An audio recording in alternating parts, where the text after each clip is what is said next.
Good morning, good afternoon, good evening, wherever you are, whatever time it is. Welcome to the secrets of a ghostwriter.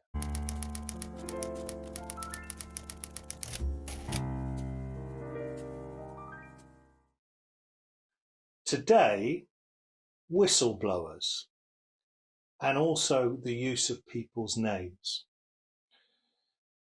So the last couple of decades or so, I mean, they've always been there, but we've got a hell of a lot more media. One of the greatest sources of content has been people wanting to lift the lid on the true practices of society, and that often relates to business and organizations, secretive organizations. We've all seen brilliant TV shows where people, those grainy images, film undercover and you can't quite make out the speech, that kind of stuff. And there's a huge market for whistleblower books. Now, of course, you've got to get everything lined up before you begin, because you're taking a risk to your personal safety and security and those around you too. Quite often the whistleblower is, well, in a position where they have to do a deal to protect themselves, because they may well be breaking an NDA or something equivalent to an Official Secrets Act, an NDA being a non-disclosure agreement. So when we looked in the tutorial about contracts, we asked the question, are you free to enter into this agreement? Are you free to proceed and write this book? Now, the answer to that may be no, but guess what? It doesn't stop people.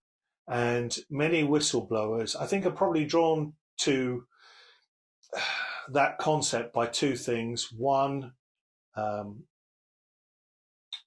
they've got an incredible story and there's a journalist in them and they know it needs to be told.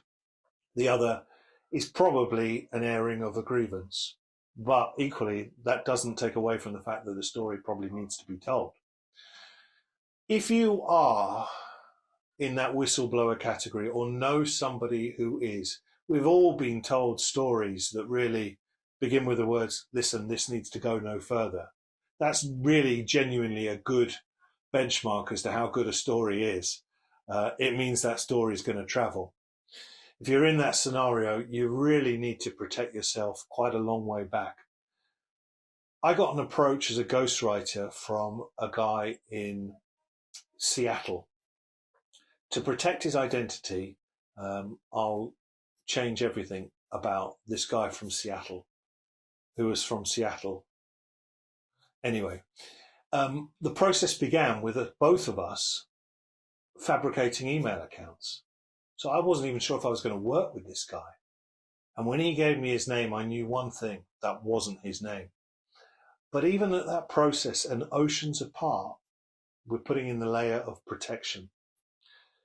And he genuinely lived with the thought that he might get a tap on the door. He knew stuff. As we say, he knew where the bodies were buried. He knew about people who had built hospitals, so their public persona put you off the scent of everything dodgy that they were doing. And this ran right through the core of the American political system. He took a risk. I didn't write that book, by the way. And I embrace danger. Someone once said to me, you're attracted to grim, aren't you? And I said, well, grim can be really interesting. And once you commit to that process, it's very difficult to get yourself out of it as well. But if you are the person who holds that story, you know, you've got to put stuff in place quite a long way in advance.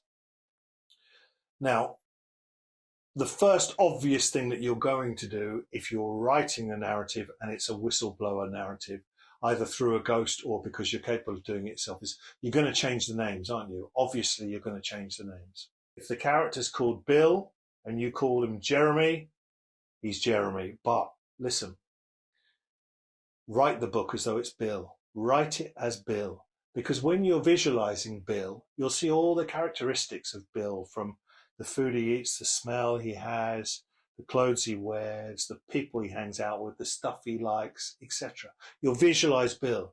Jeremy, you're slightly dreaming up, and it's a generation down from Bill. So write it as Bill, and then simply at the end, you just go find, select all, and change all the Bills to Jeremy. If you have to stop every time and write Jeremy and you think, oh yeah, it's Jeremy, I guarantee you'll make a mistake. Okay, so just write it as the person and do the name change at the end. And of course, all those people around them.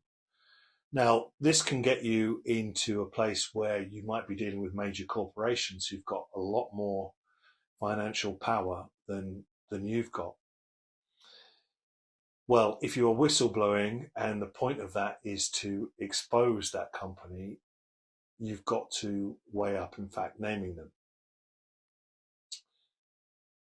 Often for that company, if they get a whiff that a book like this is coming out, it's that fear, that anticipation in the run-up to publication that is actually the greater threat to them than the publication, because it still takes a lot of energy and life to get that book out there. And many whistleblower books that are perfectly meritable sink without a trace. But here's the key. If you are changing your name in a whistleblower book, it actually doesn't matter legally if you are identifiable. If people read it and go, well, that's Jeremy, I wonder who that is, and someone says, well, it's obviously Bill, isn't it? There's been no point to the process.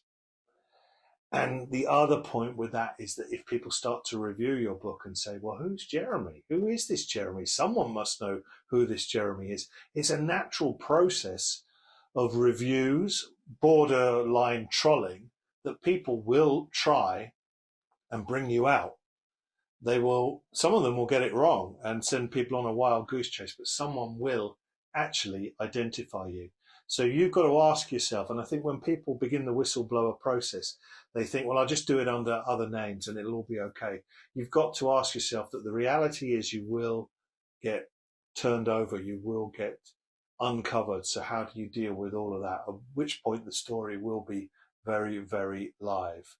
Now, something that I'm going to talk about in another tutorial can be relevant here, and that is, yes, you can get legal insurance.